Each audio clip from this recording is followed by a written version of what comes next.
Eh, biar nggak usah pakai headset jadi ya. Iya. Kenal-kenalan dulu kok ya sama beliau. Wih, mulai sudah ya? Dikirim dulu. Sampaikan guys. Nanti ya tunggu sudah mulai baru datang. Pasti dia bosan tuh kalau nonton dari perkenalan. Di save kan nanti live-nya nih. Iya. Kau buka di sini biar banyak. Bisa. Kau buka di ini. Bentar aku mau dulu. Ramekan dulu ya. Bentar. Enggak, kau buka juga baru kau kasih minimize. Nanti Buka aku Instagram. ambil juga. Nanti aku apa ya? Kau buka di Instagram situ. Cuma sebentar, cuma makan bab 1, bab 2, bab 3, bab 4 itu Tidak, ya. kau buka dulu. Enggak mau. Yang mana dia namanya? Halo Jevalia Johan, proletat. Kira Yohanes Jawa.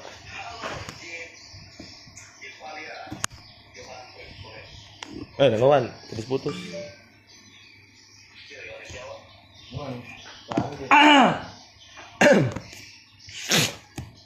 Kita kasihan ya, semat apa judulnya ini? Sematkan dulu ya. Perspektif keadilan sosial bagi seluruh alam ya. Tuh sahabat itu kalau orang libur sudah kuliah Indonesia di mana Aswan? Wan, dicari Wan. Hah? Dicari. Siapa? Acia Asriani. Oh, Siapa? Aci. Sorry. Nggak tahu namanya, lupa. Dari mana? Dari Samarinda. Oh, Samarinda. Kartini kah? Oh, halo. Acak. Kebiasaan baru. Oke. Post pin komen. Posisi setia memang orang proletar. Kita lagi di Secret Elemende nih. Elemende Tarakan, Kalimantan Utara. Ada kucing.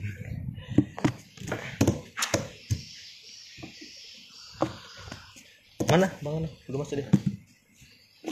Oke, kita sembari menunggu narasumber kita, Bang Raga. Beliau salah satu ketua forum intelektual di Kaltara. Oh, ini kayak Bang Raga. Iya. Kayaknya itu Bang. Jangan ya. Mana masuk ya? Kucing. Oke. Halo Bang. Ya, halo, Assalamualaikum. Halo Bang, kedengaran suara kah Bang? Kedengaran. Suaraku Oke. jelas ya? Ya, jelas Bang. Oi, bagaimana kabar nih Bang? Alhamdulillah, baik. Sana gimana? Baik. Tarakan? Baik Bang. Lagi Corona aman? Bertambah Bang. Aduh. Tambah. Itulah.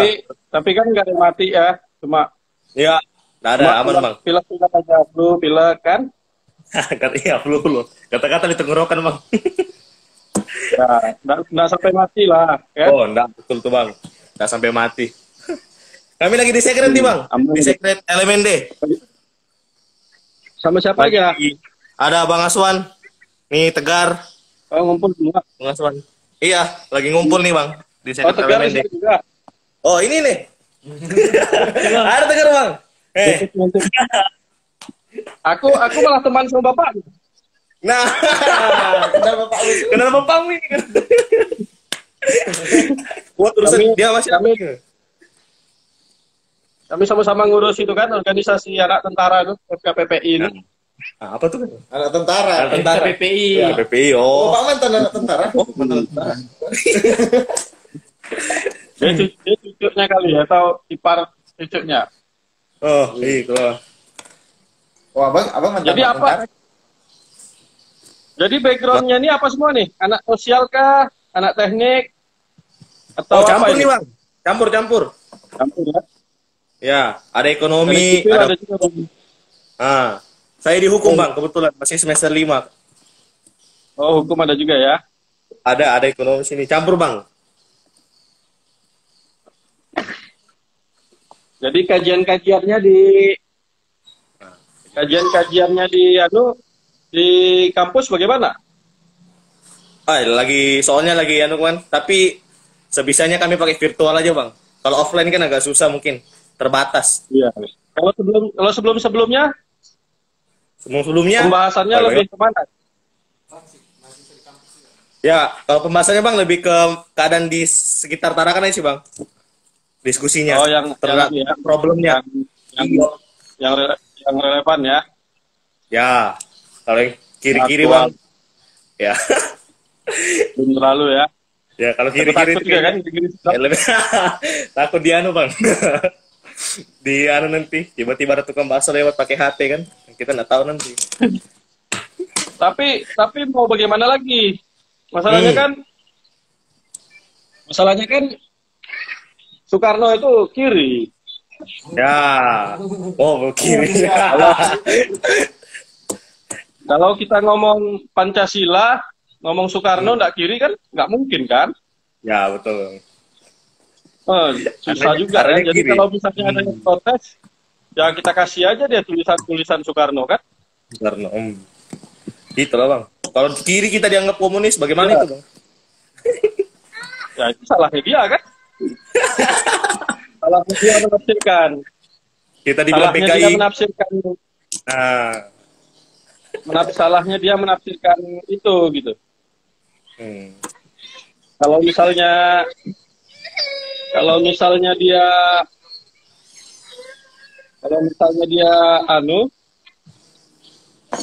dianggap komunis, artinya dia yang kurang wawasan kan? Betul. Berarti kurang jauh bacaannya Bang ya? Kenapa? Berarti bacanya kurang jauh tuh orang ya Bang ya? Kalau dia bilang kita komunis. Iya.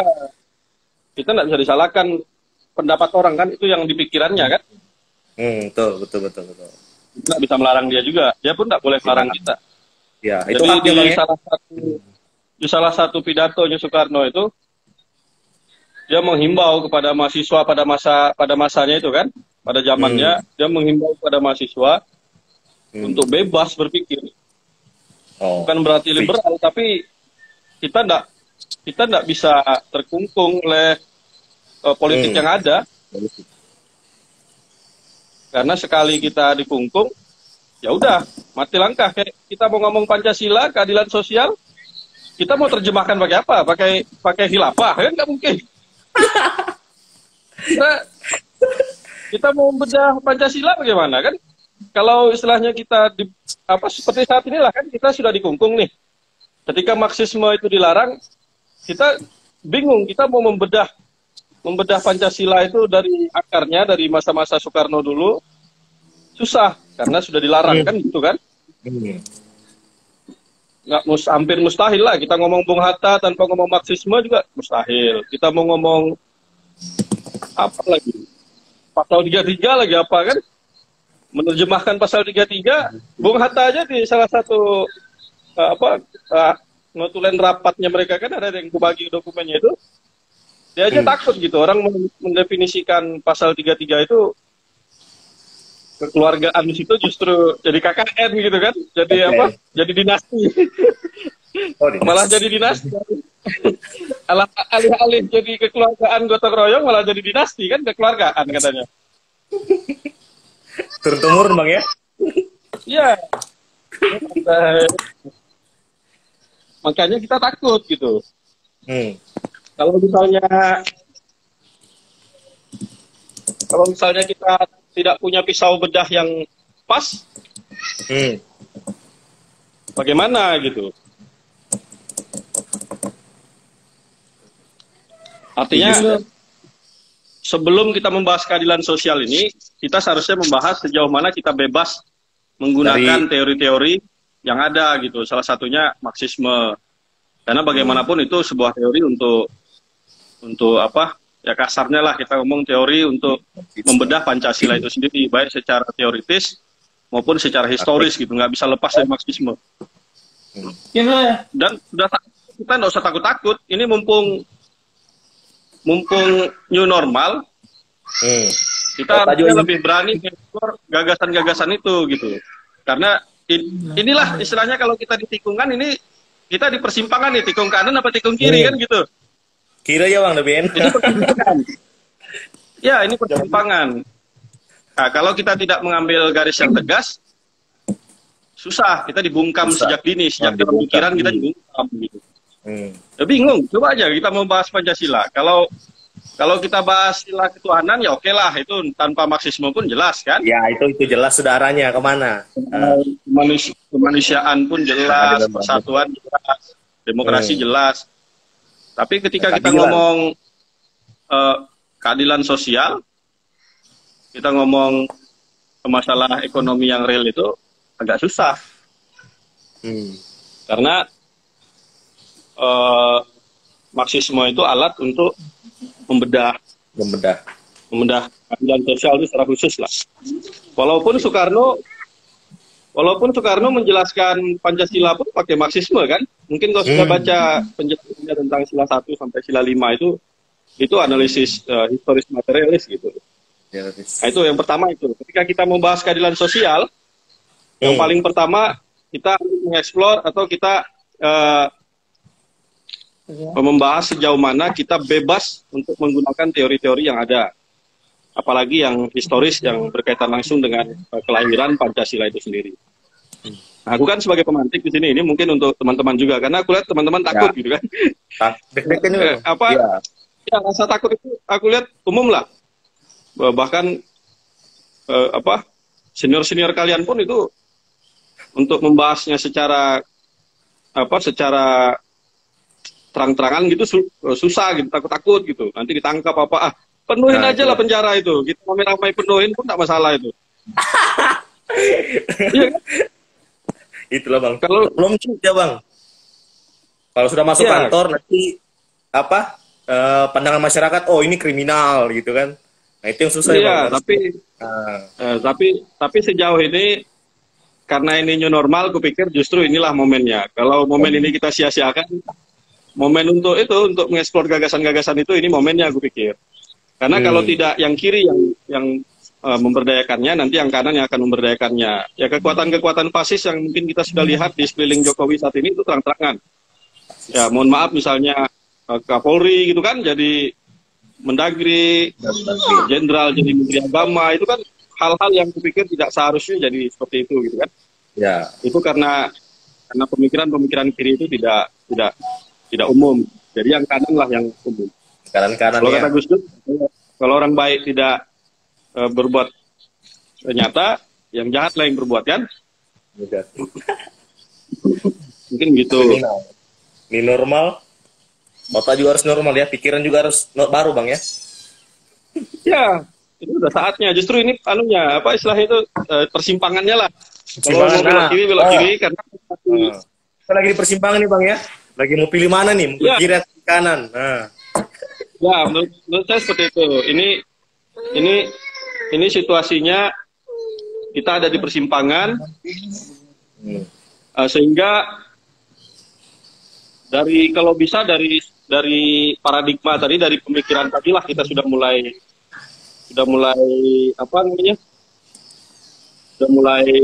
membenahi gitu.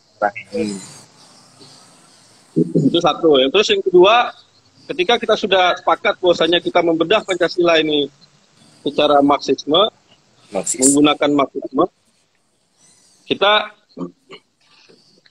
enak gitu. Ketika kita baca pidato-pidato Soekarno, karya-karya Soekarno, kita udah nggak malu-malu lagi, nggak takut-takut lagi membedahnya gitu. Karena ini kan Soekarno.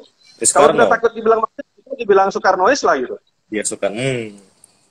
Ya kan. Karena kan kita ngomong pakai apa yang dibahas Soekarno gitu. Misalnya ketika kita ngomong keadilan sosial kan kita ngomong Pancasila. Ketika kita ngomong Pancasila, itu bagi Soekarno itu adalah dasar negara. Dasar negara itu bukan asas organisasi, itu bukan asas pribadi, itu bukan asas partai. Ya. Itu bukan bukan asas LSM. Itu adalah dasar negara. Itu dasar negara. Nah, tapi sekarang ini kan kita bingung. Partai pun asasnya Pancasila. Pancasila, tapi kemana ya arah Pancasilanya? Ya.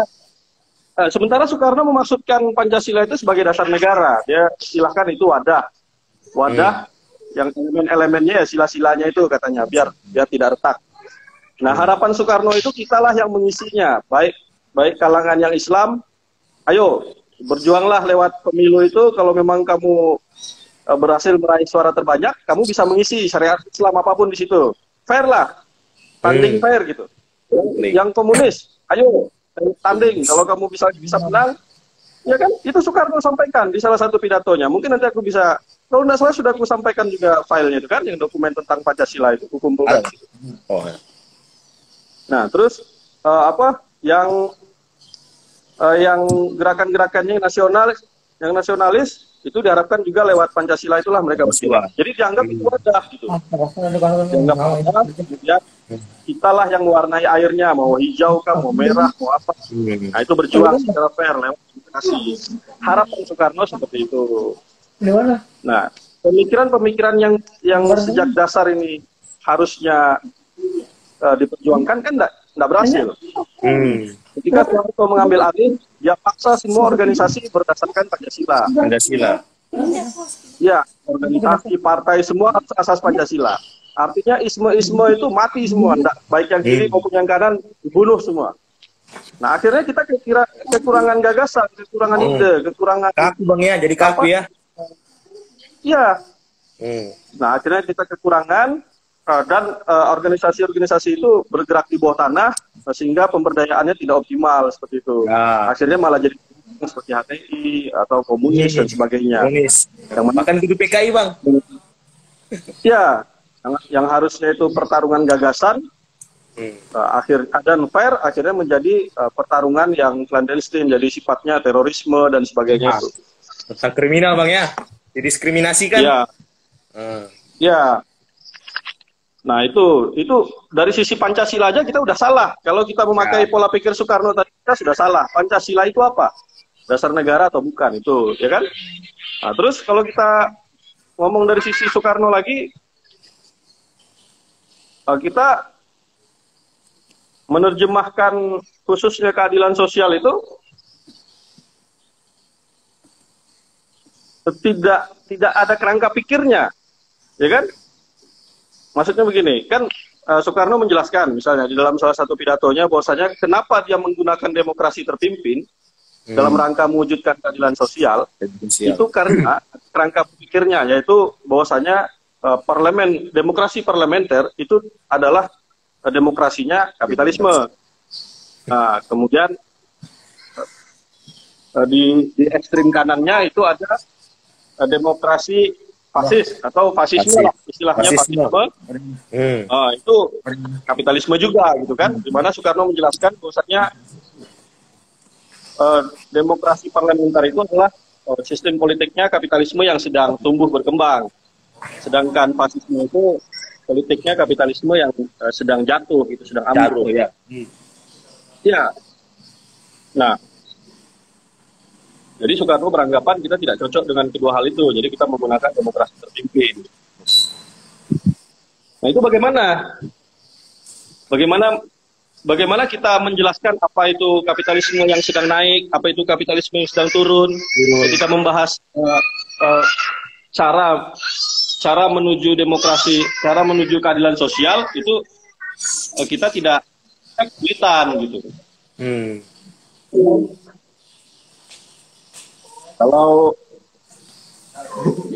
Kalau misalnya dia tahu bahwasanya kapitalisme itu ada menaik dan menurunnya, tentu orang tidak akan menggunakan demokrasi seperti yang sekarang ini, karena tidak akan stabil, ya kan? Ya. Demokrasi parlementer kan tidak stabil. Bubar sudah itu Bang ya? Ya, kan? Ya. Nah, kita lihatlah bagaimana situasinya. Seperti saat inilah kacau lah kan, DPR, kemudian Presiden berebut soal Omnibus Law. Iya. Nah, itu tidak bisa diandalkan gitu. Belum lagi kalau kita menjelaskan apa itu kapitalisme misalnya. Tentu akan kesulitan kalau kita membahas kapitalisme tanpa penjelasan Marxis gitu. Bahwasanya kapitalisme itu sebuah mode produksi di mana para pekerja itu dieksploitasi. Tidak mungkin mewujudkan keadilan sosial. Tidak mungkin mewujudkan keadilan sosial tanpa tahu apa itu kapitalisme dan bagaimana mode produksinya gitu.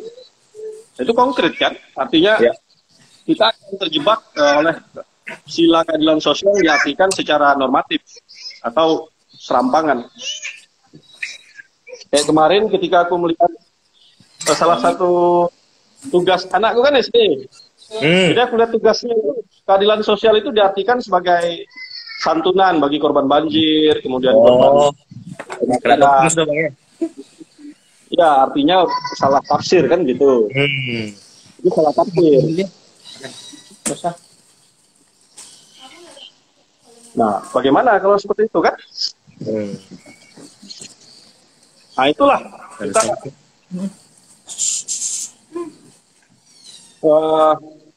kita ngomong keadilan sosial ini sekali lagi jelas kita membutuhkan Marxisme karena di dalam sejarahnya Marxisme itu berkaitan dengan Pancasila dan Soekarno menjelaskan hampir semua sila-sila Pancasila itu dengan Marxisme itu, dan khususnya keadilan sosial ini gitu. Kita akan susah mencapai tujuan-tujuan konkret keadilan sosial kalau tidak menggunakan Marxisme. Jadi mungkin dalam diskusi ini saya menekankan bagaimana untuk sebelum membahas keadilan sosial itu apa dan bagaimana mewujudkannya, kajian-kajian tentang Marxisme ini harus diperkuat. Diperkuat ya. Sehingga kita kalau terus bagaimana? Kalau enggak susah itu. Kita susah menjelaskannya. Karena begini Bang, kalau misalkan kita bahas Marxisme, apalagi kita misalkan posting tentang Marxisme, kita dicap sebagai komunis gitu Bang. Kan komunis di mata orang-orang kan salah gitu. Bagaimana tuh Bang kita menghilangkan statement seperti itu? Marxisme di mata orang-orang dianggap komunis. Iya, komunis, terus kita kan dibilang oh komunis nih. Tanda kutip Bang, mungkin dibilang ateis, tak ada agama. Itu lebih kejam itu Bang. Bagaimana itu Bang? Kita meyakinkan mereka bahwa ini loh arah benar pikiran yang betul-betul punya pisau analitis yang tajam.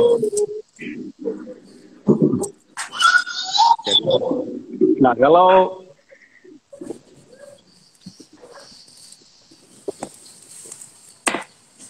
jadi kan susah meyakinkan mereka gak susah. Ya.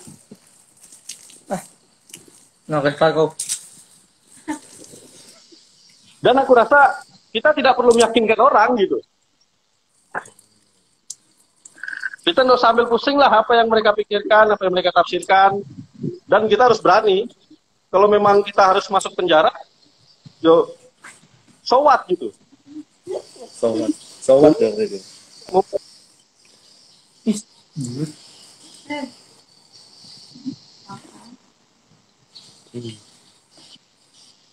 Serius, karena kita tidak memahami Marxisme. Contoh lagi nih, Soekarno menjelaskan bahwasanya salah satu untuk mencapai tujuan adil dan makmur itu berdasarkan keadilan sosial itu ada beberapa teori, paling tidak 3 katanya. Yang pertama itu teori evolusinya, bahwasanya nanti keadilan sosial itu pasti terwujud, gitu kan? Karena masyarakat itu berevolusi dari komunal, kemudian pertanian, perbudakan, dan seterusnya. Nah, itu kan teori evolusi Marxis itu kan dipahami, ini menurut Soekarno lagi dipahami sebelum Rusia itu ada gitu. Ini teori pertama, bahwasanya kita tidak perlu berjuang apa-apa, nanti keadilan sosial itu akan muncul sendiri gitu. Masyarakat pasti akan adil dan makmur. Ya. Nah, itu teori pertama dia jelaskan. Dan latar belakangnya dia panjang lebar lagi lah pembahasannya, karena dibahas secara historis materialis gitu kan. Nah, dan itu tidak mungkin kita bahas kalau kita tidak tahu historis materialis itu apa, dan panjang lebarnya lah. Nah, kita untuk bahas satu teori itu aja, memperdebatkannya, kemudian mengkajinya itu akan sulit tanpa marxisme gitu. Terus yang kedua, teori kedua itu dia sampaikan tentang teori revolusioner Lenin itu, bahwasanya kita tidak menunggu sosialisme itu terwujud, tapi harus direbut gitu kan, mengorganisir kaum buruh, kemudian merebut, kemudian menguasai pemerintahan, mengelolanya secara oleh para proletar, mewujudkan sosialisme gitu, ala Rusia lah, ala Rusia yang kita sebut dengan komunis itu kan itu. Nah itu teori kedua. Nah, itu juga ada panjang lebarnya, itu akan susah kita bahas kalau tanpa marxisme gitu. Benar tidaknya itu susah. Terus yang ketiga, yang terkait dengan bagaimana mewujudkan keadaan sosial itu, yang Soekarno anggap yang paling tepat itu adalah teorinya Rosa Luxemburg, di mana Rosa beranggapan bahwa untuk mencapai sosialisme atau keadilan sosial itu, masyarakat yang adil dan makmur tanpa penghisapan, itu tidak perlu pakai fase-fase, tidak perlu pakai fase pertanian atau apa, atau jadi industri dulu, terus jadi sosialistis. Tapi itu bisa melompat, gitu kan. Teori melompat itu disampaikan oleh Rosa Luxemburg, dan itu dianggap Soekarno lebih tepat gitu, karena setelah Perang Dunia Kedua itu kelihatan banyak negara yang terbelakang, bahkan seperti Cina pun yang terbelakang itu bisa melompat. Seperti saat itulah kita lihat dia lebih maju gitu. Lebih maju. Itu menurut Soekarno teori melompat itu lebih tepat, kata Soekarno seperti itu. Jadi untuk mencapai keadilan masyarakat yang adil dan makmur tanpa penghisapan, itu tidak harus melalui fase-fase industri, fase-fase komunis, tidak harus seperti itu. Tapi bisa diupayakan. Itu kan pengkajian-pengkajian yang lebih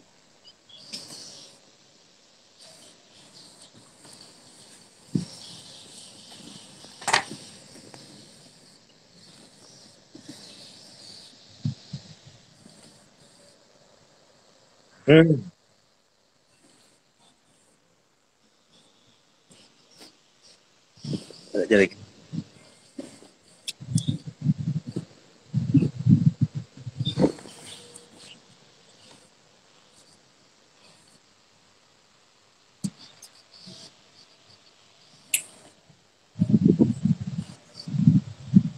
ya, kawan-kawan elemen aja yang tahu bang.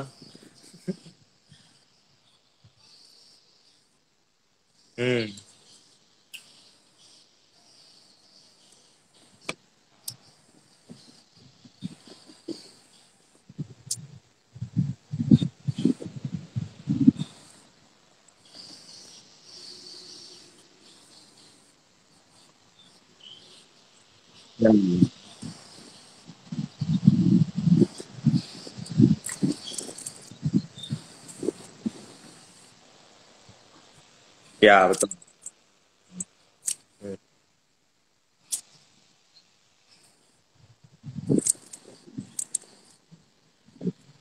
Ya bang, nggak apa-apa, dimaklumi. Main-mainnya anak kecil jam sore.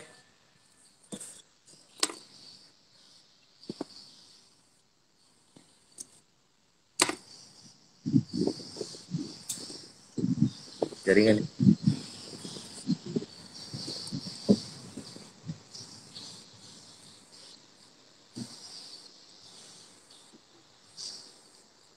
Putus-putus ya situ itu.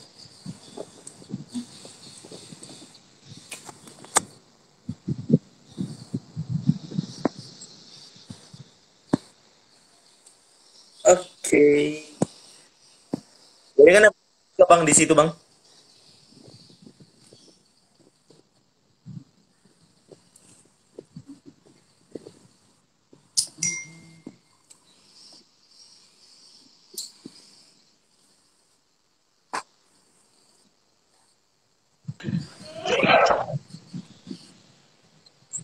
Putus-putus ya. Halo bang.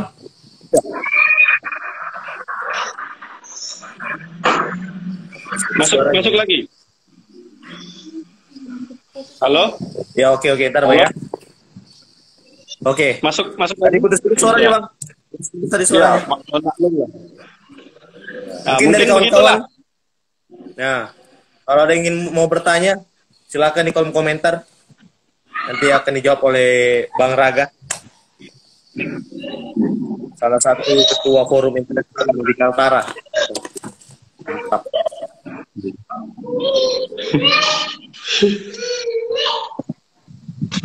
Oke ya. Ya, Jadi itu begini, Bang. pemantik aja tuh kan? Kalau saya bagi, Bukan, ya pemantik. bukan Misalkan, narasumber kan? ya Mantik aja. keadilan.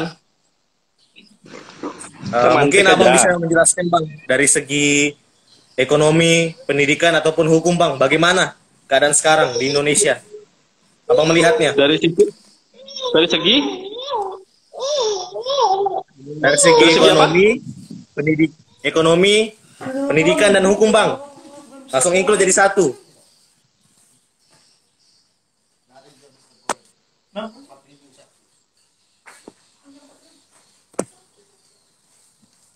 Jaringan geng di KTT mana? Mari. Jaringan sana putus. Sana. Oh, tidak keluar lagi ya? Keluar kali? Enggak, dia putus-putus. Buffering. Hmm? Yang baper? Iya.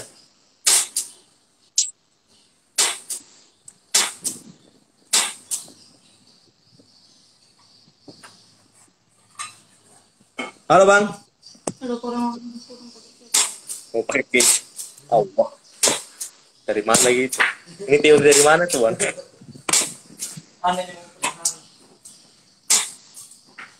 Mana jawabannya? Siapa ya? Oh iya. Ustaz, ada yang bertanya? Belum ada.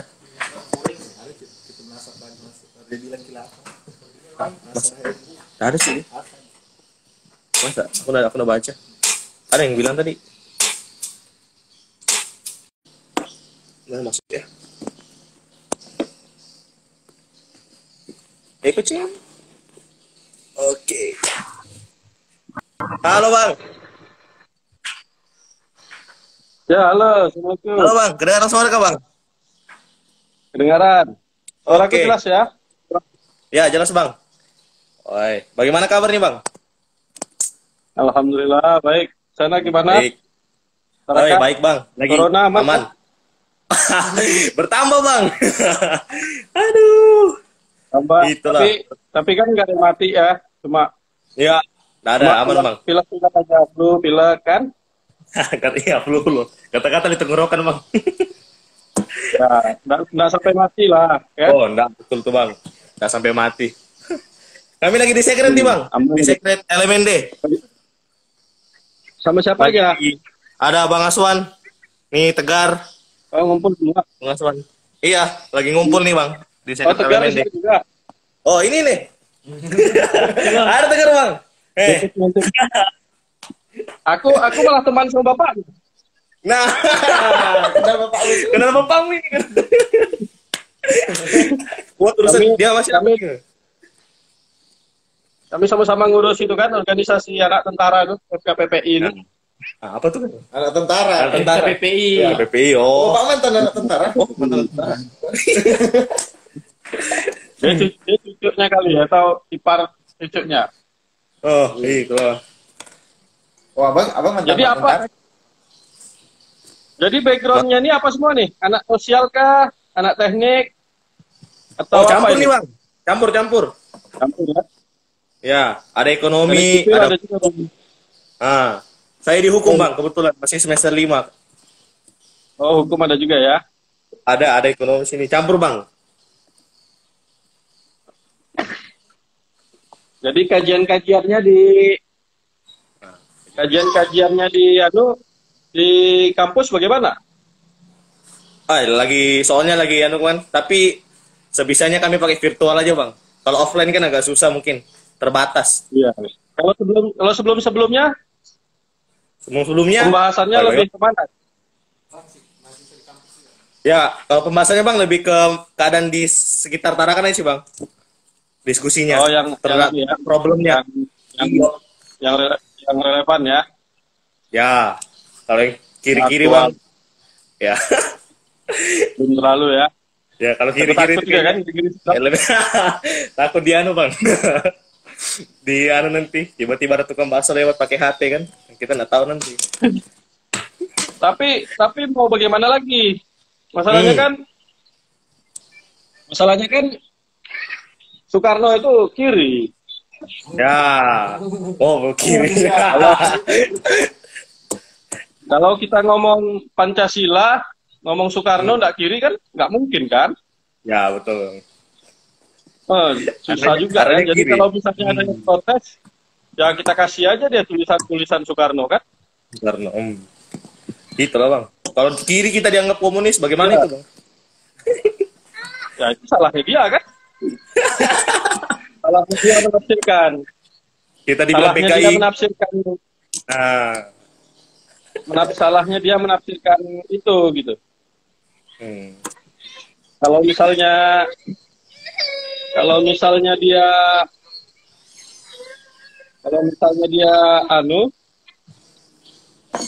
dianggap komunis, artinya dia yang kurang wawasan kan? Betul. Berarti kurang jauh bacaannya bang ya? Kenapa? Berarti bacanya kurang jauh tuh orang ya bang ya? Kalau dia bilang kita komunis. Iya. Kita nggak bisa disalahkan pendapat orang kan, itu yang di pikirannya kan? Betul. Kita nggak bisa melarang dia juga. Dia pun nggak boleh melarang kita. Ya, itu Jadi dia bang ya? di salah satu pidatonya Soekarno itu, dia menghimbau kepada mahasiswa pada masanya itu kan, pada zamannya dia menghimbau kepada mahasiswa untuk bebas berpikir. Bukan berarti liberal, tapi kita nggak bisa terkungkung oleh politik yang ada. Karena sekali kita dikungkung, ya udah mati langkah. Kayak kita mau ngomong Pancasila, keadilan sosial, kita mau terjemahkan pakai apa? Pakai khilafah kan nggak mungkin. Kita mau membedah Pancasila bagaimana kan? Kalau istilahnya kita seperti saat inilah kan kita sudah dikungkung nih.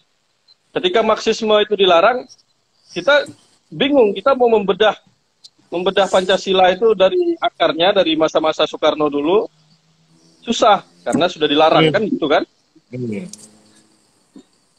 Hampir mustahil lah kita ngomong Bung Hatta tanpa ngomong Marxisme juga mustahil. Kita mau ngomong apa lagi? Pasal 33 lagi apa kan? Menerjemahkan pasal 33, Bung Hatta aja di salah satu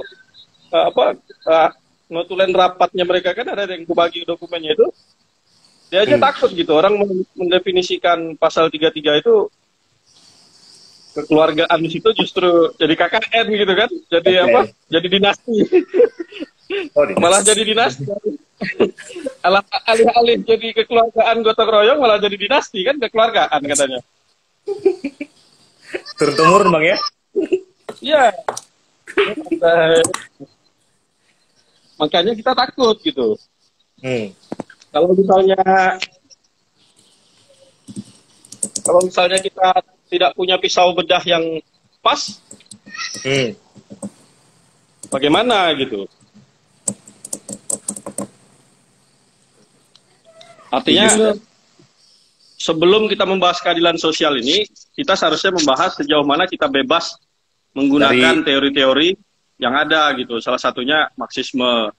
Karena bagaimanapun itu sebuah teori untuk apa? Ya kasarnya lah kita ngomong teori untuk membedah Pancasila itu sendiri, baik secara teoritis maupun secara historis gitu. Nggak bisa lepas dari Marxisme. Dan kita nggak usah takut-takut. Ini mumpung new normal, kita harusnya lebih berani mengeksplor gagasan-gagasan itu gitu. Karena inilah istilahnya kalau kita di tikungan ini, kita di persimpangan nih, tikung kanan apa tikung kiri kan gitu. Kira ya bang, lebih enak. Ya ini persimpangan. Nah, kalau kita tidak mengambil garis yang tegas, susah. Kita dibungkam sejak dini, sejak di pemikiran kita dibungkam gitu. Ya bingung, coba aja kita mau bahas Pancasila. Kalau kita bahas istilah ketuhanan ya oke lah, itu tanpa Marxisme pun jelas kan? Ya itu jelas saudaranya kemana? Kemanusiaan pun jelas, persatuan jelas, demokrasi jelas. Tapi ketika kita ngomong keadilan sosial, kita ngomong masalah ekonomi yang real itu agak susah. Karena Marxisme itu alat untuk membedah keadilan sosial itu secara khusus lah. Walaupun Soekarno menjelaskan Pancasila pun pakai Marxisme kan. Mungkin kalau sudah baca penjelasannya tentang sila 1 sampai sila 5 itu analisis historis materialis gitu. Nah, itu yang pertama itu. Ketika kita membahas keadilan sosial, yang paling pertama kita mengeksplor atau kita membahas sejauh mana kita bebas untuk menggunakan teori-teori yang ada. Apalagi yang historis yang berkaitan langsung dengan kelahiran Pancasila itu sendiri. Nah, aku kan sebagai pemantik di sini, ini mungkin untuk teman-teman juga, karena aku lihat teman-teman takut gitu kan. Ya, rasa takut itu aku lihat umum lah. Bahkan senior-senior kalian pun itu untuk membahasnya secara terang-terangan gitu susah gitu, takut-takut gitu. Nanti ditangkap penuhin aja lah penjara itu. Kita ramai-ramai penuhin pun tak masalah itu. Iya kan? Itulah Bang. Kalau belum ya Bang.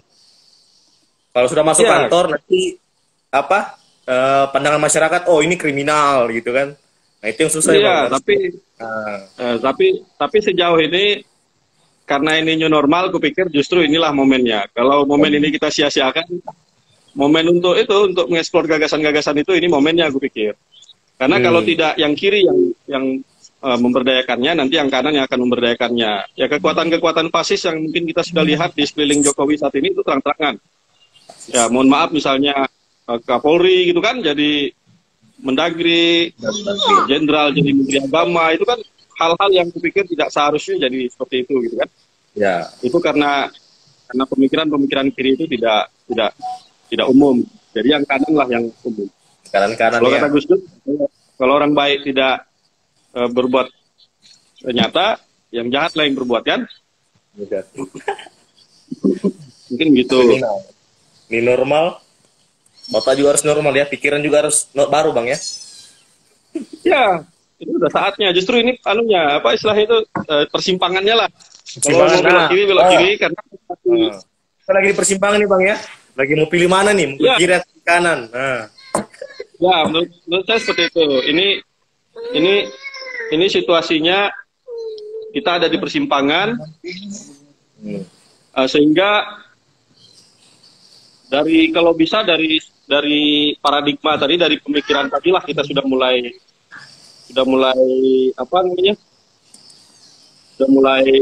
membenahi gitu.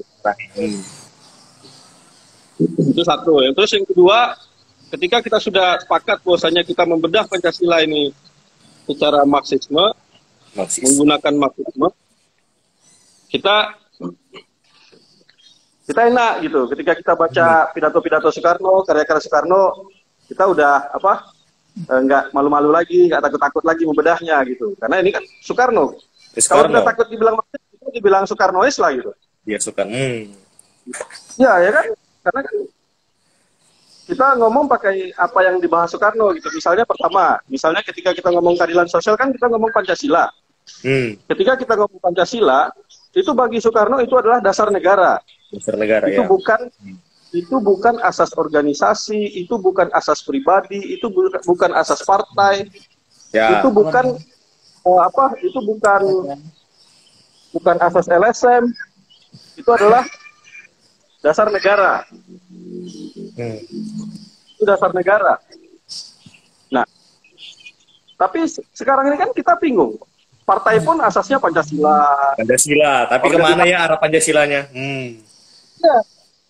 Sementara Soekarno memaksudkan Pancasila itu sebagai dasar negara. Dia silahkan itu wadah yang elemen-elemennya ya sila-silanya itu katanya, biar tidak retak.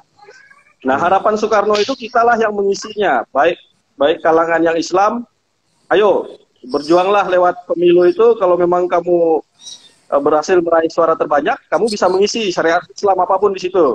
Fair lah, tanding fair gitu. Yang komunis, ayo tanding. Kalau kamu bisa menang, ya kan? Itu Soekarno sampaikan di salah satu pidatonya. Mungkin nanti aku bisa kalau nggak salah sudah aku sampaikan juga filenya itu kan, yang dokumen tentang Pancasila itu kumpulkan. Oh. Nah, terus apa yang gerakan-gerakannya yang nasionalis itu diharapkan juga lewat Pancasila itulah mereka berjuang. Jadi dianggap itu wadah gitu. Dianggap wadah, kemudian kitalah yang mewarnai airnya, mau hijau kah, mau merah, mau apa. Nah, itu berjuang secara fair lewat demokrasi. Harapan Soekarno seperti itu. Nah, pemikiran-pemikiran yang sejak dasar ini harusnya diperjuangkan kan enggak berhasil. Ketika Soeharto mengambil alih, dia paksa semua organisasi berdasarkan Pancasila. Ya, organisasi, partai semua atas asas Pancasila. Artinya isme-isme itu mati semua, enggak, baik yang kiri maupun yang kanan dibunuh semua. Nah, akhirnya kita kekurangan gagasan, kekurangan ide, kekurangan kaku Bang ya, jadi kaku ya. Iya. Nah, akhirnya kita kekurangan dan organisasi-organisasi itu bergerak di bawah tanah sehingga pemberdayaannya tidak optimal seperti itu. Akhirnya malah jadi seperti HTI atau komunis dan sebagainya. Yang bahkan itu PKI Bang. Ya, yang harusnya itu pertarungan gagasan, dan fair akhirnya menjadi pertarungan yang clandestine, jadi sifatnya terorisme dan sebagainya itu. Tentang kriminal Bang ya. Didiskriminasi kan? Ya. Ya. Nah, itu dari sisi Pancasila aja kita udah salah. Kalau kita memakai pola pikir Soekarno tadi, kita sudah salah. Pancasila itu apa? Dasar negara atau bukan? Itu, ya kan? Nah, terus kalau kita ngomong dari sisi Soekarno lagi, kita menerjemahkan khususnya keadilan sosial itu tidak ada kerangka pikirnya, ya kan? Maksudnya begini, kan Soekarno menjelaskan misalnya di dalam salah satu pidatonya bahwasanya kenapa dia menggunakan demokrasi terpimpin dalam rangka mewujudkan keadilan sosial, itu karena kerangka pikirnya yaitu bahwasanya demokrasi parlementer itu adalah demokrasinya kapitalisme. Nah, kemudian di ekstrim kanannya itu ada demokrasi fasis atau fasisme lah, istilahnya fasisme.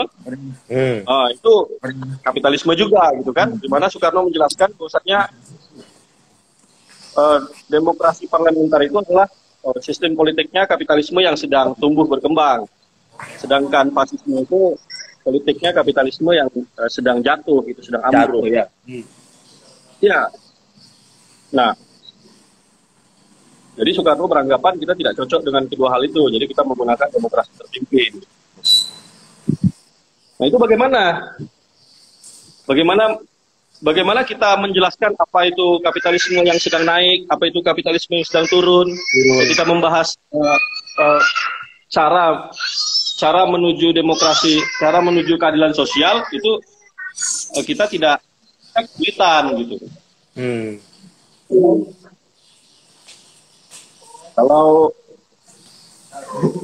Kalau misalnya dia tahu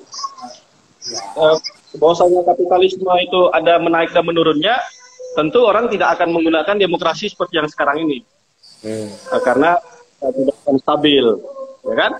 Ya. Demokrasi parlementer kan tidak stabil. Bubar sudah itu Bang ya? Ya kan? Ya. Nah, kita lihatlah bagaimana situasinya. Seperti saat inilah kacau lah kan, DPR, kemudian Presiden berebut soal Omnibus Law. Iya. Nah, itu tidak bisa diandalkan gitu. Belum lagi kalau kita menjelaskan apa itu kapitalisme misalnya. Tentu akan kesulitan kalau kita membahas kapitalisme tanpa penjelasan Marxis gitu. Bahwasanya kapitalisme itu sebuah mode produksi di mana para pekerja itu dieksploitasi. Tidak mungkin mewujudkan keadilan sosial. Tidak mungkin mewujudkan keadilan sosial tanpa tahu apa itu kapitalisme dan bagaimana mode produksinya gitu. Itu konkret kan? Artinya kita akan terjebak oleh sila keadilan sosial diartikan secara normatif atau serampangan. Kayak kemarin ketika aku melihat salah satu tugas anakku kan SD. Jadi aku lihat tugasnya itu, keadilan sosial itu diartikan sebagai santunan bagi korban banjir, kemudian korban ya, artinya salah tafsir kan gitu. Itu salah tafsir. Nah, bagaimana kalau seperti itu kan? Nah, itulah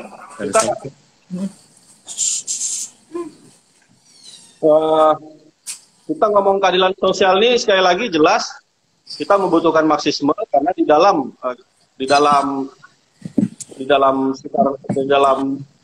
sejarahnya Marxisme itu berkaitan dengan Pancasila, dan Soekarno menjelaskan hampir semua sila-sila Pancasila itu dengan Marxisme itu, dan khususnya keadilan sosial ini gitu. Kita akan susah mencapai tujuan-tujuan konkret keadilan sosial kalau tidak menggunakan Marxisme. Jadi mungkin dalam diskusi ini saya menekankan bagaimana untuk sebelum membahas keadilan sosial itu apa dan bagaimana mewujudkannya, kajian-kajian tentang Marxisme ini harus diperkuat. Diperkuat ya. Sehingga kita ya, kalau terus bagaimana kalau enggak susah itu. Kita susah menjelaskannya. Karena begini misalnya, Bang.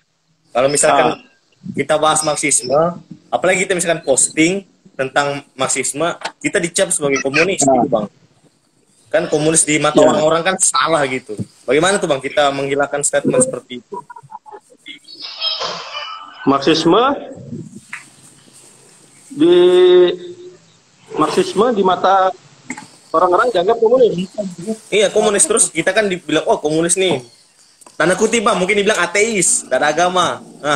Itu lebih kejam itu, Bang. Bagaimana itu, Bang? Kita meyakinkan mereka bahwa ini loh arah benar pikiran yang betul-betul punya pisau analitis yang tajam.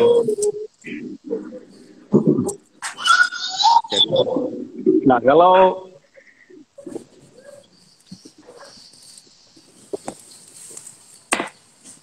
jadi kan susah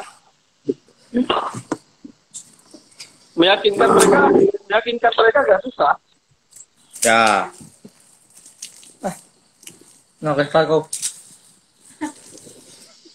Dan aku rasa kita tidak perlu meyakinkan orang gitu. Kita nggak usah ambil pusing lah apa yang mereka pikirkan, apa yang mereka tafsirkan. Dan kita harus berani. Kalau memang kita harus masuk penjara, yo, so what gitu. So what gitu.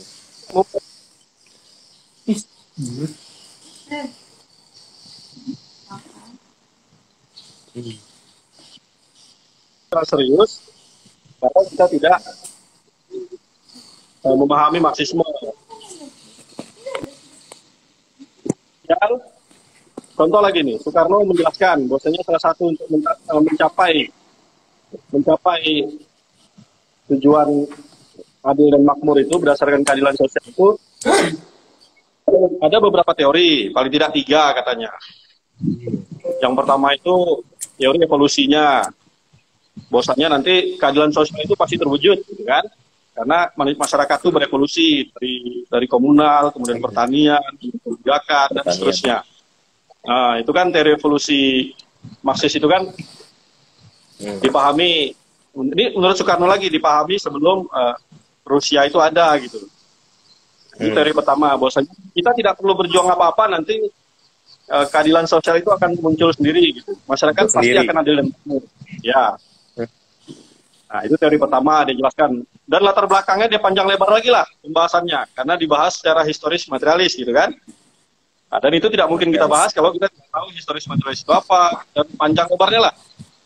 Nah, kita untuk bahas satu teori itu aja, memperdebatkannya, kemudian mengkajinya itu akan sulit tanpa Marxisme gitu. Terus yang kedua, itu dia sampaikan tentang teori revolusioner Lenin itu, bahwasanya kita tidak menunggu sosialisme itu terwujud, tapi harus berebut gitu kan, mengorganisir kaum buruh, kemudian merebut, kemudian menguasai pemerintahan, mengelolanya secara oleh para proletar, mewujudkan sosialisme gitu, ala Rusia lah, ala Rusia yang kita sebut dengan komunis itu kan itu. Nah, itu teori kedua. Nah, itu juga ada panjang lebarnya. Itu akan kita bahas kalau tanpa maksimal itu. Benar tidaknya itu susah. Terus yang ketiga, yang terkait dengan bagaimana mewujudkan keadaan sosial itu yang Soekarno anggap yang paling tepat itu adalah teorinya Rosa Luxemburg. Di mana Rosa beranggapan bahwa untuk mencapai sosialisme atau keadilan sosial itu, masyarakat yang adil dan makmur tanpa penghisapan, itu tidak perlu pakai fase-fase, tidak perlu pakai fase pertanian atau apa, atau jadi industri dulu, terus jadi sosialistis. Tapi itu bisa melompat, gitu kan? Teori melompat itu disampaikan oleh Rosa Luxemburg dan itu dianggap Soekarno lebih tepat gitu, karena setelah Perang Dunia Kedua itu kelihatan banyak negara yang terbelakang, bahkan seperti Cina pun yang terbelakang itu bisa melompat. Seperti saat itulah kita lihat dia lebih maju gitu. Lebih maju. Itu menurut Soekarno teori melompat itu lebih tepat, kata Soekarno seperti itu. Jadi untuk mencapai keadilan masyarakat yang adil dan makmur tanpa penghisapan itu tidak harus melalui fase-fase industri, fase-fase komunis, tidak harus seperti itu. Tapi bisa diupayakan. Itu kan pengkajian yang lebih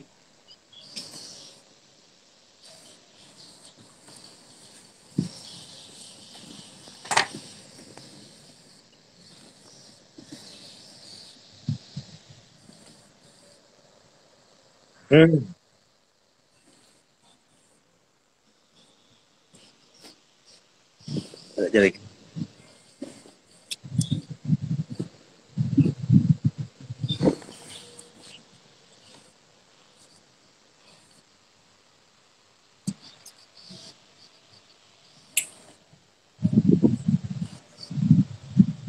ya, kawan-kawan elemen aja yang tahu bang.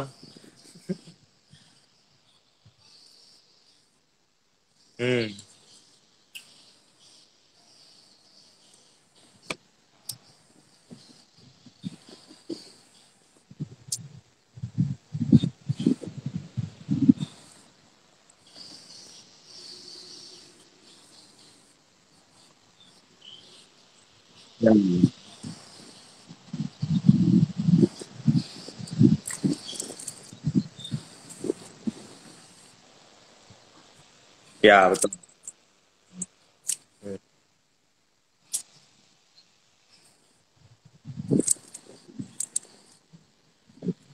Ya bang, nggak apa-apa, dimaklumi.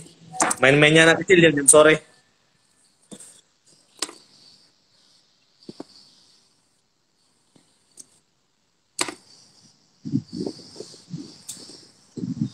Jaringan.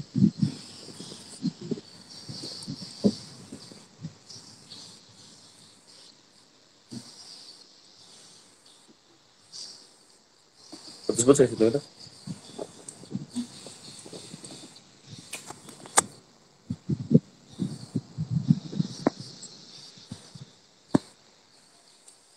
Oke. Jadi kan bang di situ bang.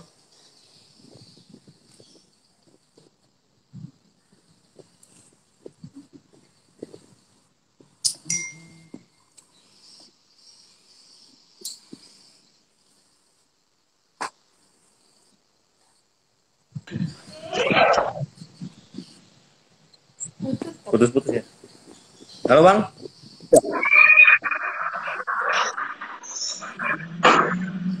masuk lagi. Halo? Ya oke ntar bang ya. Oke. Masuk Tadi putus-putus suaranya bang. Putus tadi suaranya. Mungkin dari kawan-kawan. Nah, kalau ada yang ingin mau bertanya, silakan di kolom komentar. Nanti akan dijawab oleh Bang Raga, salah satu ketua forum intelektual di Kaltara. Mantap.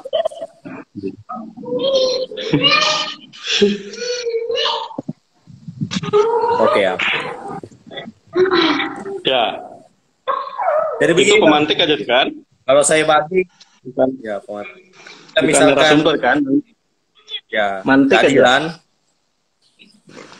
Mungkin Mantik abang aja. bisa menjelaskan bang dari segi ekonomi, pendidikan ataupun hukum bang, bagaimana keadaan sekarang di Indonesia? Abang melihatnya? Dari segi Dari segi ekonomi, pendidikan dan hukum, Bang. Langsung include jadi satu.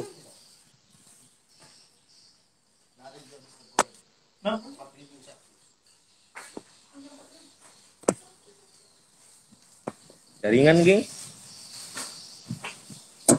Di KTT mana? Mari.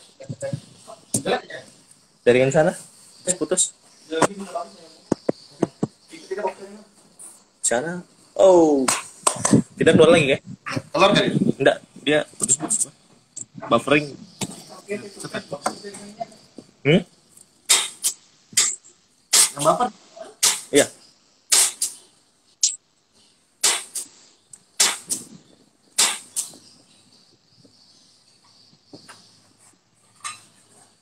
Halo, Bang. Mau pakai case. Allah. Dari mana gitu? Ini teori dari mana, coba?